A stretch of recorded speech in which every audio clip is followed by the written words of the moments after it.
les 8 chiens de garde les plus dangereux au monde.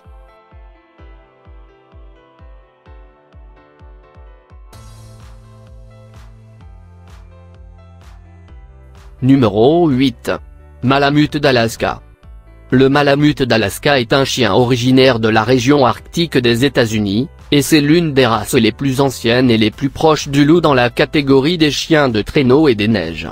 Il se distingue par son aspect corpulent et son pelage abondant et épais, ainsi que par sa grande taille et surtout, sa grosse tête et son expression noble. Les Malamutes d'Alaska sont de grands chiens têtus avec beaucoup de poils. Ses yeux sont toujours bruns et sa queue s'enroule sur son dos, caractéristique unique de la race. Comme les autres chiens, le Malamute mâle est plus grand que la femelle, atteignant entre 60 et 70 cm au garrot et pesant entre 35 et 50 kg, tandis que la femelle mesure généralement entre 55 et 65 cm au garrot et pèse 30 à 40 kg. Les deux sexes sont considérés comme des chiens de grande taille et d'envergure et sont capables de porter beaucoup de poids.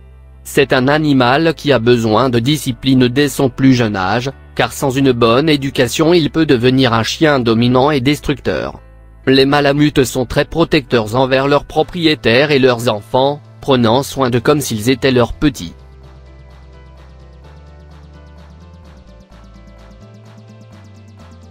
Numéro 7. Braque de Weimar.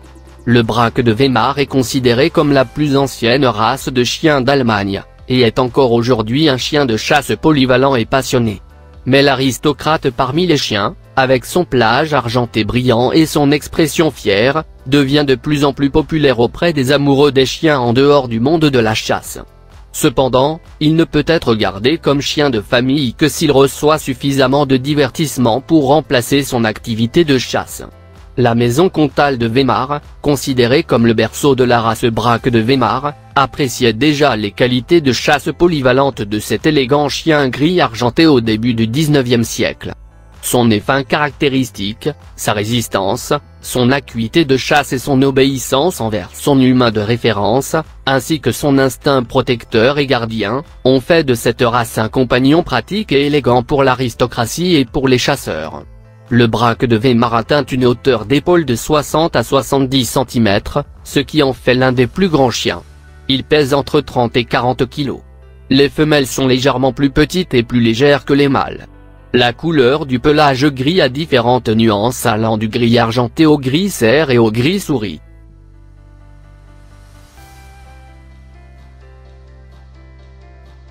Numéro 6.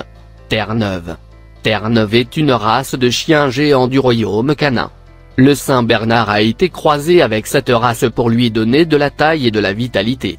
Ce qui est massif et fort chez Terre-Neuve est aussi bon et noble.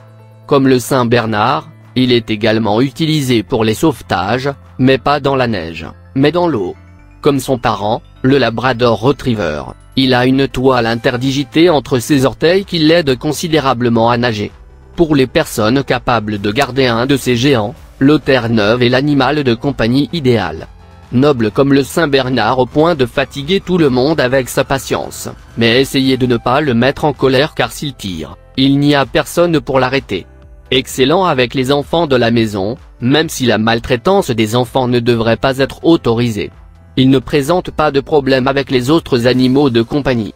Bon gardien et s'il vous accompagne à la plage, vous n'avez pas besoin de caoutchouc ou de radeau. Cela nécessite des exercices fréquents. Les cheveux doivent être brossés quotidiennement.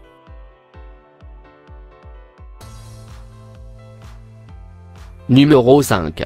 Akita Inu. Akita Inu est un chien à l'allure saisissante avec son physique trapu, ses muscles fermes et sa grosse tête. Protecteurs, calmes et fidèles à leur propriétaire, ils ont une personnalité complexe qui nécessite beaucoup d'entraînement social pour apprendre à interagir avec les étrangers. Akita Inu est d'origine japonaise et son nom est dû à la ville homonyme située dans le nord du pays. Ses premières mentions remontent au XVIIe siècle en tant que chien utilisé pour chasser d'autres animaux et pour la garde. À l'époque, il n'appartenait qu'à des familles dirigeantes et influentes. Ses activités ont fait de l'Akita Inu un chien courageux et loyal, avec une apparence assez attrayante.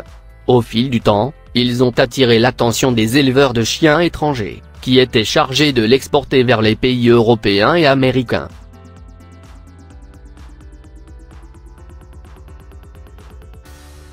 Numéro 4. Boxeur. Le boxer vient d'Allemagne où il a été élevé pour la chasse aux taureaux, ours et sangliers. Plus tard, ils ont été utilisés pour protéger les troupeaux, jusqu'à ce qu'à la fin du 19e siècle, les éleveurs allemands décident de croiser l'espèce et de convertir la race en créant des spécimens plus grands et plus élégants, donnant au boxer son apparence actuelle.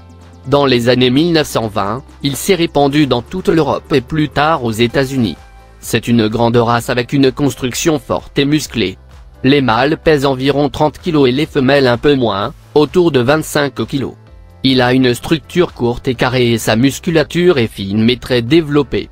Leurs mâchoires sont fortes et larges et leurs yeux sont brun foncé. Il a un pelage court, lisse, dur et brillant, bien attaché au corps.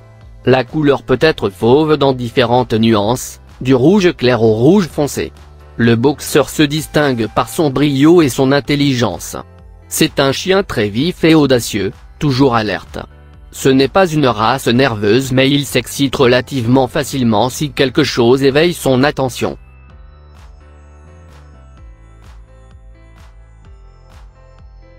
Numéro 3. Rhodésien à crête.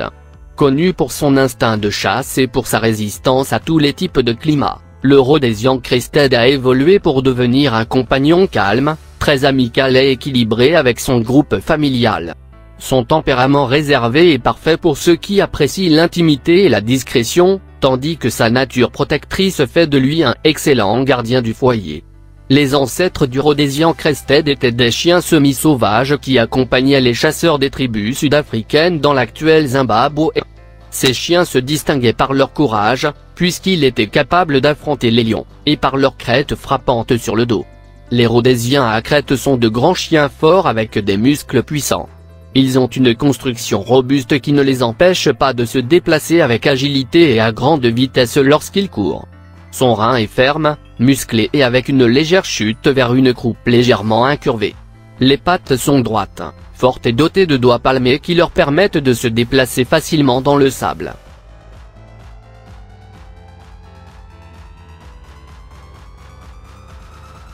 Numéro 2. L'Équenois belge.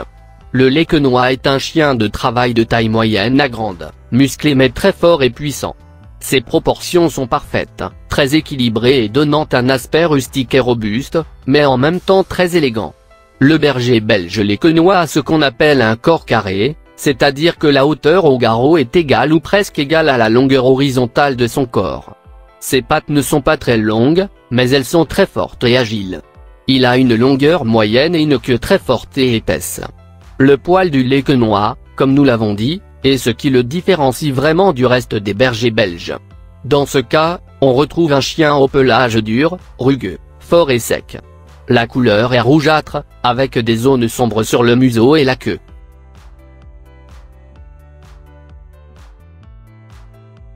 Numéro 1. Pitbull. Le pitbull est considéré comme un chien dangereux, mais ce n'est pas exactement une de ses particularités. L'éducation qui sera donnée sera ce qui fera la différence entre avoir un chien agressif et un chien obéissant et social, précisément deux des attitudes qui distinguent cette race. Bien que le pitbull ait été créé à l'origine comme un chien de combat, au fil des ans, cette fonction a été complètement reléguée. Il est actuellement utilisé comme chien de travail policier pour la détection de stupéfiants ou comme chien de thérapie et de sauvetage. L'instinct protecteur et la patience dont il fait preuve avec les enfants font du pitbull le compagnon idéal si nous avons des enfants. Il est un bon receveur d'affection et participe au jeu sans problème. Contrairement à ce que l'on pourrait penser, son niveau d'énergie en fait l'animal de compagnie idéal pour une famille avec des enfants, puisqu'un lien particulier se créera entre eux. Sa personnalité est forte, avec des idées fixes et toujours avec une pulsion de proie développée. Il est protecteur et excellent pour ceux qui peuvent y consacrer du temps, car c'est l'une des races qui souffre le plus de l'anxiété de séparation. Il a besoin d'une éducation stricte et de la responsabilité qu'exige le fait d'avoir un animal à la maison.